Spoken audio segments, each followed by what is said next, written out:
Bonjour. Aujourd'hui, nous allons parler des lois usuelles. Je commence très rapidement sur la loi uniforme. Je ne vais pas m'étendre sur cette loi. C'est une loi vue en première année qui est très simple. Sur le principe,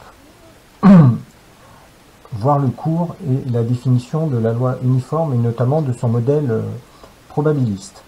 Je veux juste faire deux calculs concernant l'espérance et la variance pour vous montrer que c'est des opérations très simples.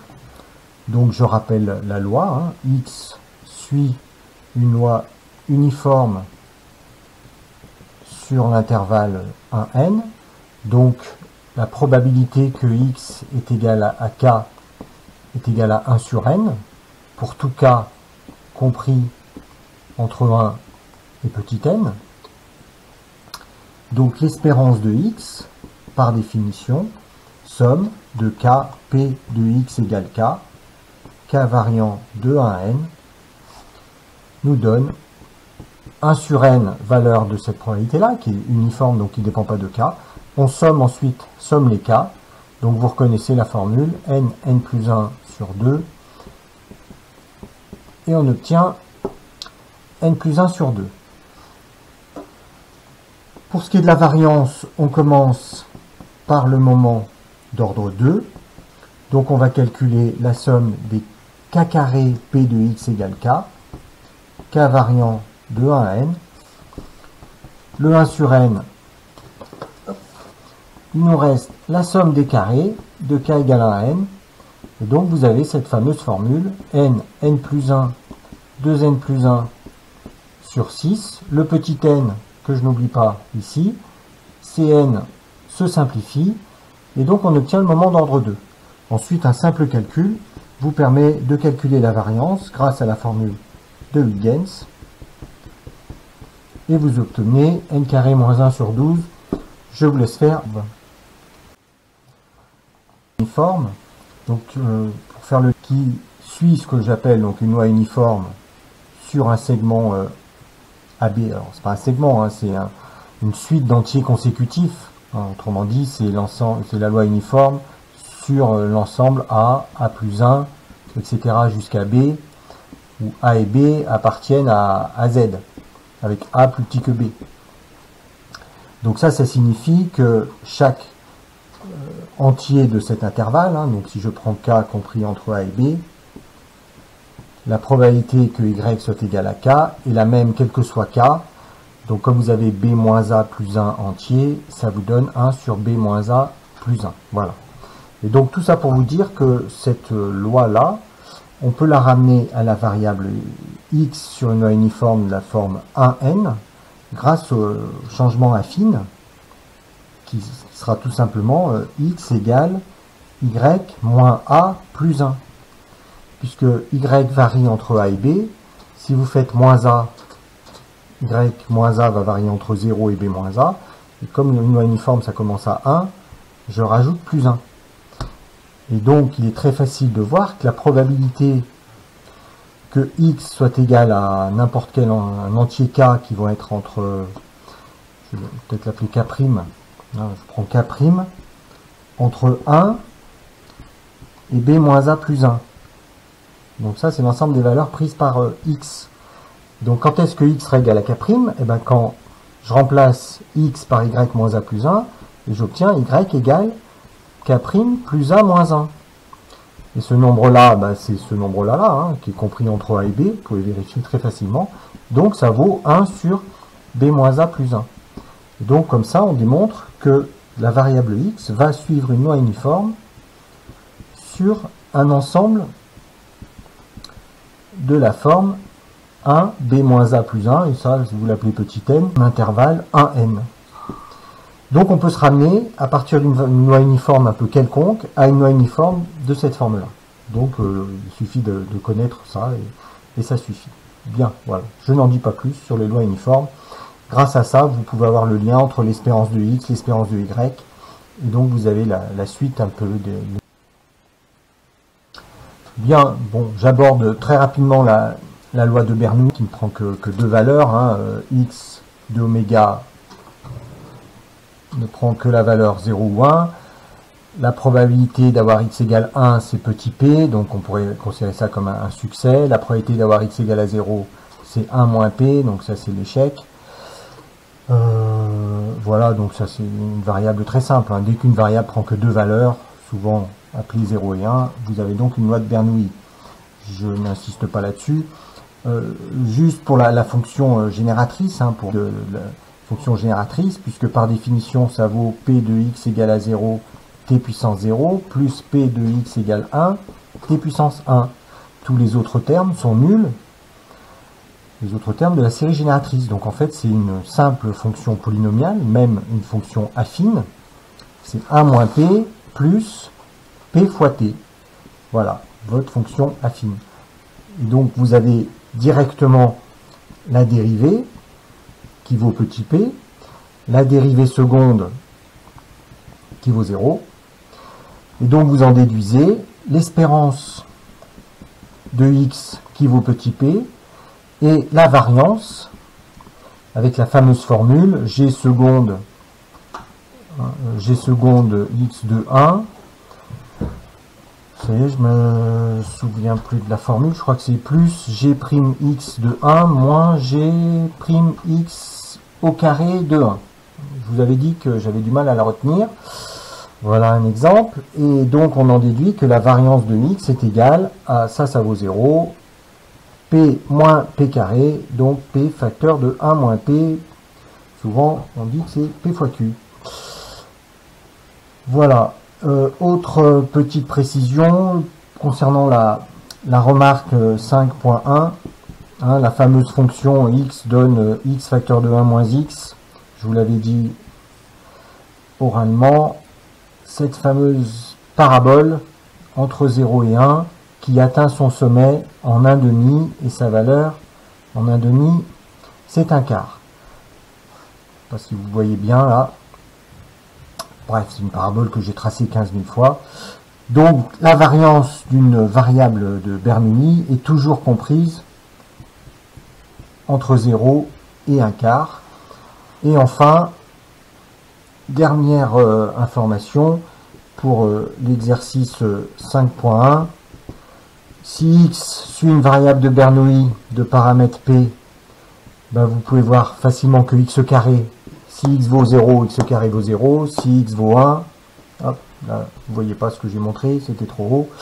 X carré vaut x. Bref, on a toujours x carré égale x. Donc le carré d'une variable de Bernoulli, c'est la même variable. Hein, ça suit toujours une loi de Bernoulli. Dans le même style, si vous regardez 1 moins x, 1 moins x ben, vaudra 1 quand x vaut 0 et inversement. Donc ça va suivre une loi de Bernoulli de paramètre 1 moins p. Ça, c'est évident.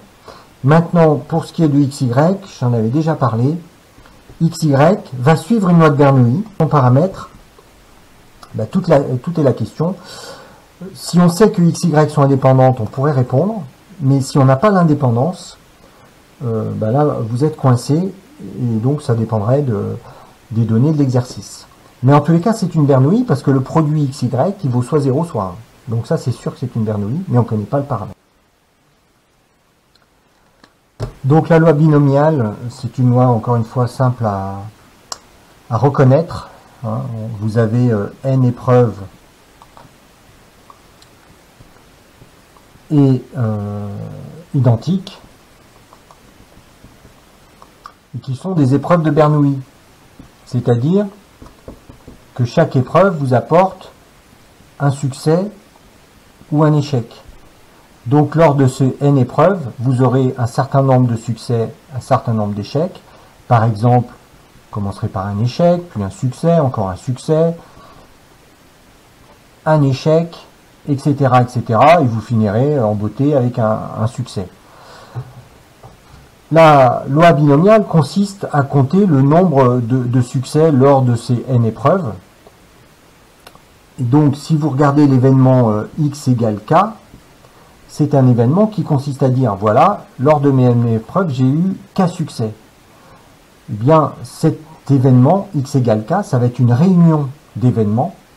Par exemple, l'événement où vous avez d'abord que des échecs donc n-k échec, et vous terminez par k succès. Mais ça peut être aussi des événements un peu moins ordonnés, si je puis dire, un échec, un succès, etc., un succès. Et là, à chaque fois, vous avez eu k succès et n-k échec. Donc vous voyez que vous avez comme ça un certain nombre de résultats de l'expérience, qui consiste à faire, je vous rappelle, c'est n épreuves indépendantes et identiques, un certain nombre de résultats de cette expérience qui vont apporter k succès et n-k échec. Combien y a-t-il de résultats de ce type-là? Eh bien, le nombre de ces résultats,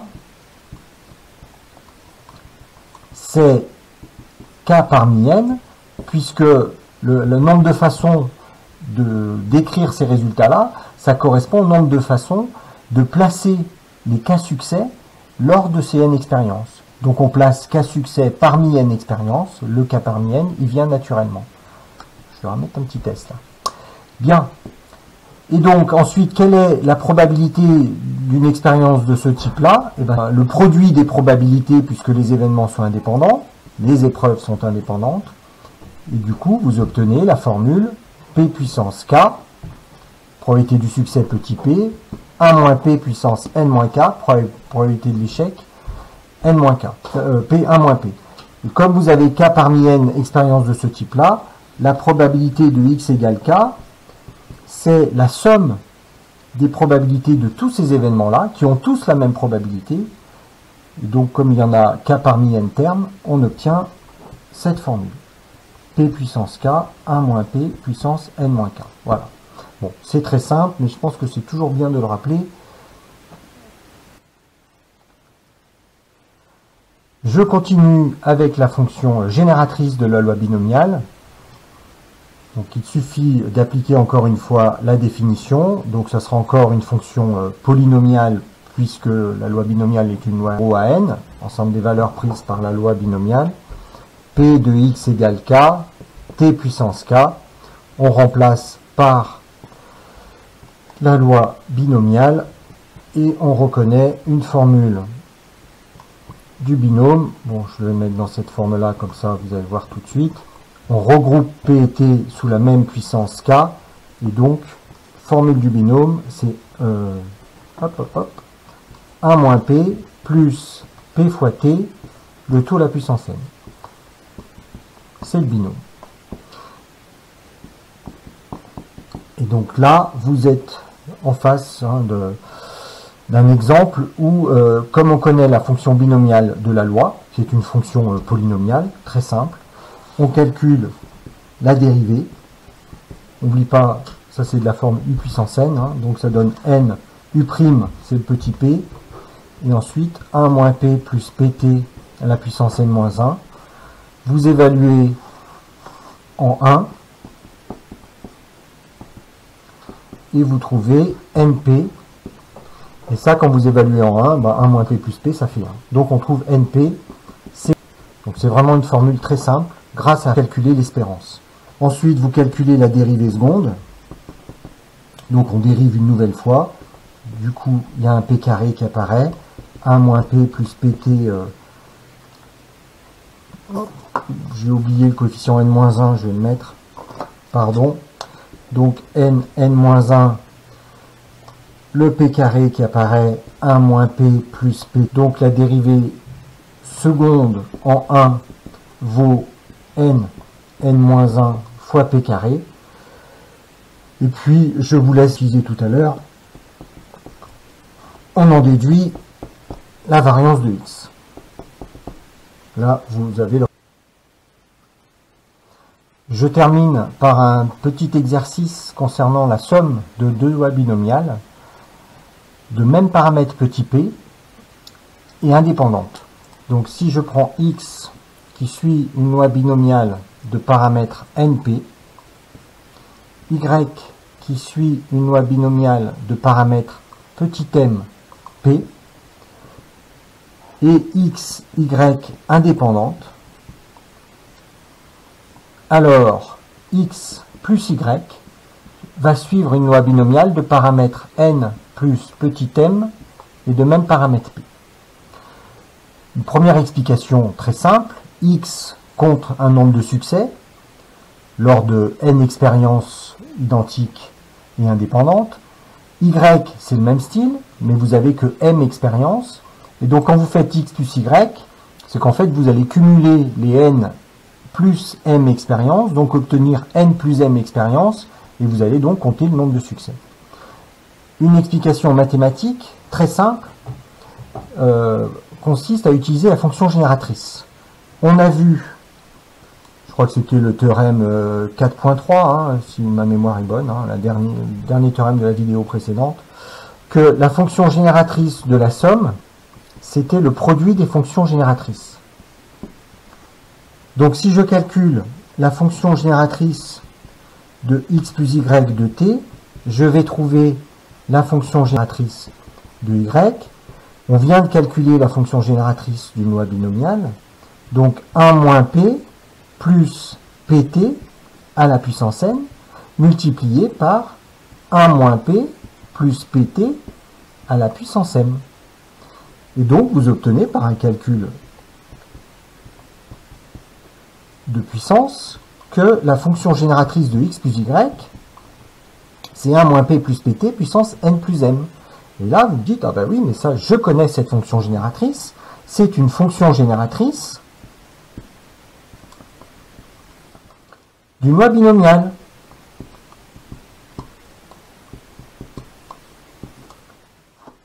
Et comme, justement, la fonction génératrice caractérise la loi, on en déduit que x plus y suit une loi binomiale de paramètres n plus m, la puissance qu'on a obtenue, et toujours petit p.